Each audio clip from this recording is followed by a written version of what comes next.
right there. Do you take the violation or do you just let it roll all the way underneath the basket?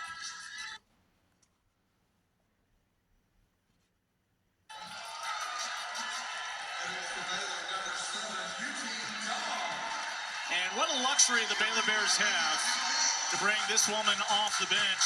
U-Team Dunn, of course, comes over from Auburn, as did assistant coach Johnny Harris, her former head coach there in the SEC. In fact, Houston has a coach from that staff this year, and Demetria Buchanan.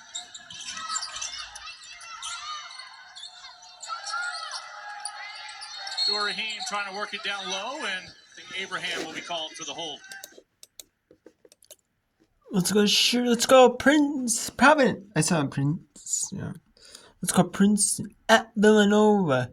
Villanova 62-53 over Providence here.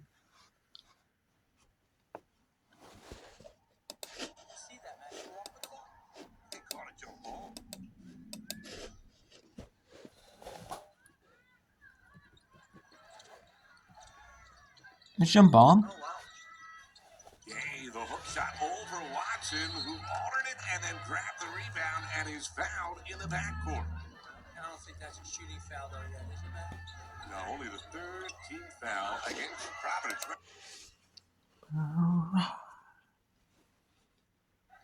This is why, look. See? Bosco thinking 2 for 1, finding Bender, who hits the triple. What do you want me to tell you, Matt? I would not have opened the floor up there, I'll tell you that. Watched a game or two, huh? Yeah, I mean, what happens is that's Villanova's game, is breaking. I want to be as conservative as I can, and they gave Villanova a chance for another 3 there. 1 second differential here, so Providence can essentially hold for 1. Their deficit has swelled to a dozen. Moody, as Henry switches on her, double, 5 to shoot. They find Keisha. Follows her miss, but Bosco ends up with a bouncing ball. And that's the end of the third quarter. Nice close from the Wildcats. Yeah, I mean... Alright, down 12 to Villanova. Villanova 65-53 over Providence. Let's go Charlotte, South Florida. Down 2 to Charlotte. It's the 40-36. Charlotte with the lead here. South Florida is not the team that they have been. You know, I get that. I get it. But still, I mean, 40-36. We got 0.5 left in this first. And the amount, and that's good! Time, they'll count the basket. Nikki Collin would like them to take a look, and they will. But it's Baylor right 13, or Baylor 18, Houston 13. Now we have the Colonials and the Mastodons. 40 all.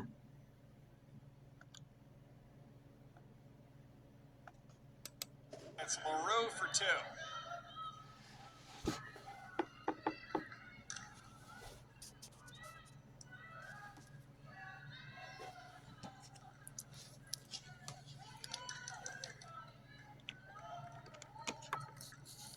Rashovitz attacks and ties it.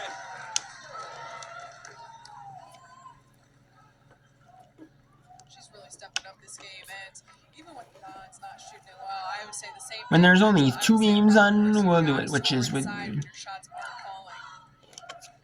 And that's what they've been doing. Actually, but there'll be 1, you know. But if there ends up becoming 3, I think 2 of them end early, which 2 of them could.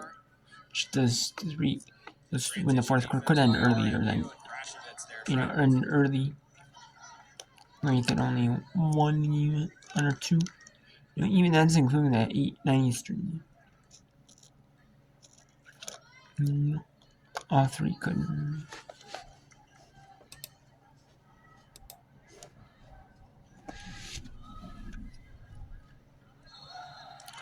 That's awesome. Yep.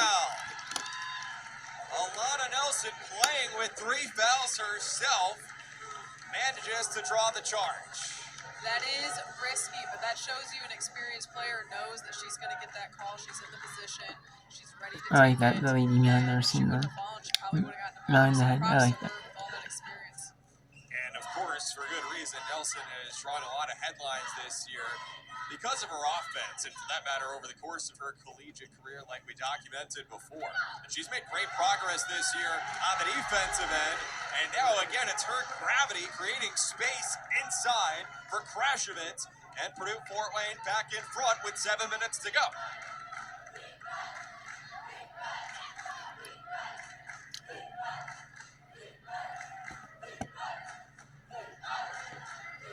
Lee comes over to double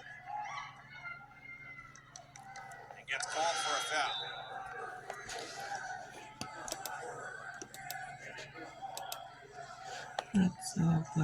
So Lee is now the third player in the game with 3 fouls, joining Nelson and Malcolm.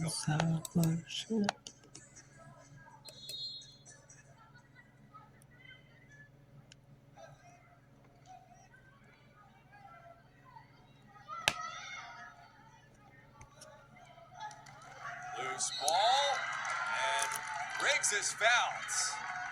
It's on Traore.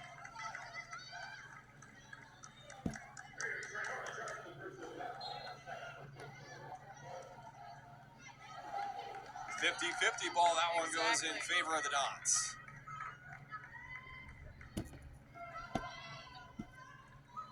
Krashevitz wanted it. Assertive. And it goes! Krashevitz taking over. She's got 20 points. Alright, let's go to another game here in this fourth quarter. Let's go Providence at Villanova. Villanova up 14.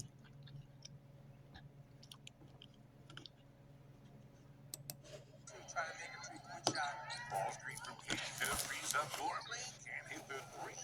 And Henry able to clear the board. That was a good shot by Providence. Now they did a great job this time getting back and defending everybody.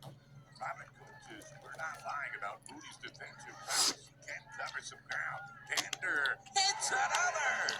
And that's perfect. People don't understand when you screen, everybody thinks the person you're screening for is going to get the ball. She was the replace person. She set the screen. And then you forget about her and she makes it great. 5 of 6 from 3 for Brooke Pender. Villanova game high 17-point lead. Now Providence has to make a decision. Now they have to go out and pressure. They don't have a choice now. Okay, able to get that shot in the lane. She's doing everything she can. Okay. First year Friars. Why?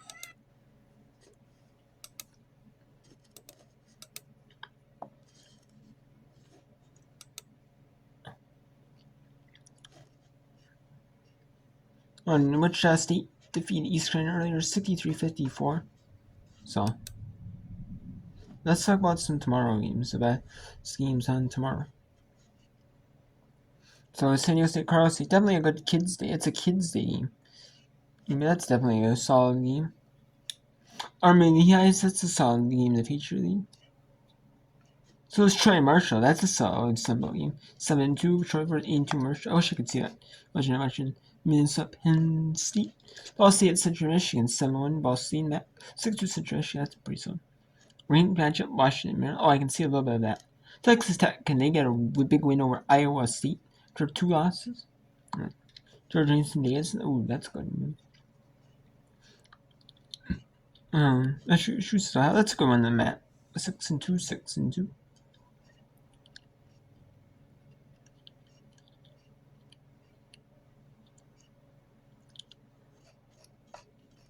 And there's some top conference teams in conference play.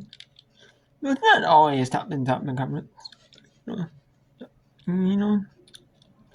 There's like 2-6, 5-5, 2. Yeah, there's some not the top matchups. If only, you know what I mean?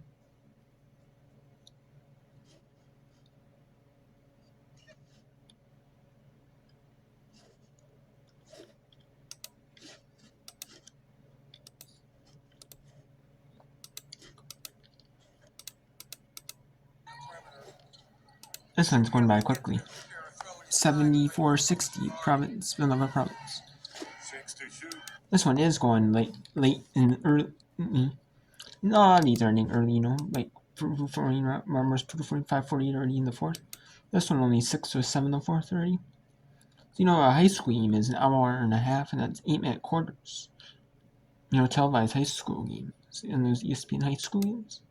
Women's high school games. This one. These might be an hour and 45 minutes, like Provinceville, Proof, Rock Moore. Villanova's taken Bosco off the floor and Cicerelli. It's an interesting lineup for Villanova. You don't see this lineup very often. You can afford to do though with that 14-point push and under 6 to play. You'll see them pass the ball here more because they're just going to run their offense, maybe take it late in the clock. And Tampa was looking to turn the corner, couldn't. McCurry gets it inside the corner, got the defender in the air, but couldn't finish. Sticks with it, somehow gets the rebound. And then Tampa missing the runner, can't make it pay off. Villanova did a good job getting back there. Still, if you're the Wildcats, 40 seconds off the clock with a 14-point lead. That's exactly what they're looking to do now, Matt. They're looking to run the clock. Now they want the game to be half court, Villanova. I know when your coach brain turns on, you start trying to bleed that clock whenever you can. Brown, though, keeping Providence within striking range into the spin door left. But isn't it amazing, though, every time the game gets settled in, Providence looks so much better? They've done a nice job executing on both ends in a half-court game. Yes, I told you, when the game's under control, the game is even, basically even. Providence actually might have a slight advantage. Moody went for the steal. Henry able to fight her off. Missed the jump shot. That's a push there, I think. A little too aggressive on the box out from Moody, and McCurry's movement draws the foul, so it'll stay with the Wildcats as Villanova leads by a dozen. A lot of stuff to like, but Providence won't go away. The sophomore Peyton Dunbar trying to bring Providence back.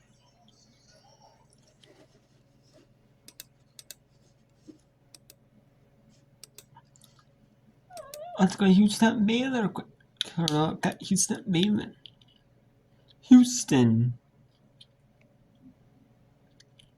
Baylor.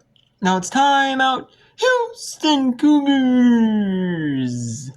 Houston without a point in the 7-0 run for the Baylor Bears. So we have 3 games are in media timeouts.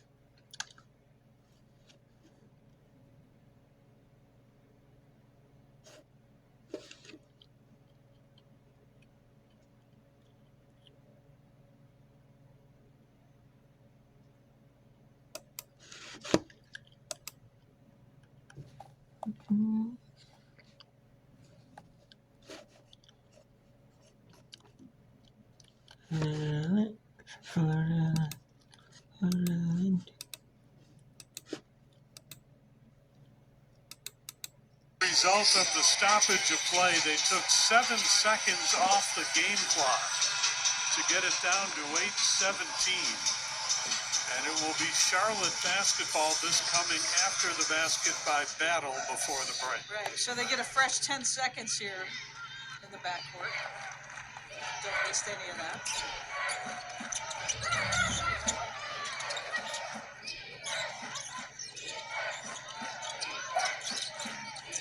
Here is Hayes.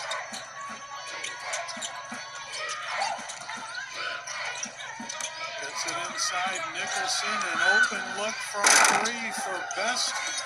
That would have been a big one for Charlotte, but once again, they control the offensive boards. That is their 12th offensive rebound of the game.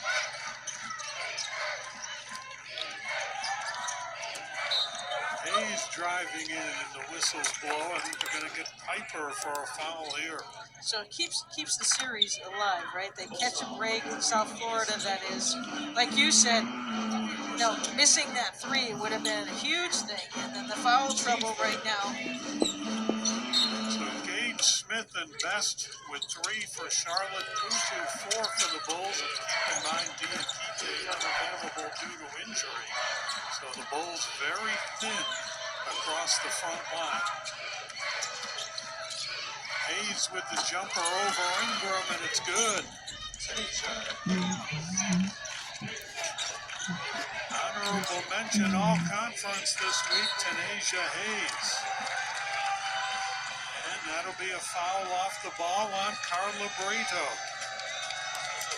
Keeping it alive on that offensive board opportunity prior to that, Jim. They're 12th of the game. And Bulls get locked up and kind of miscommunicate there.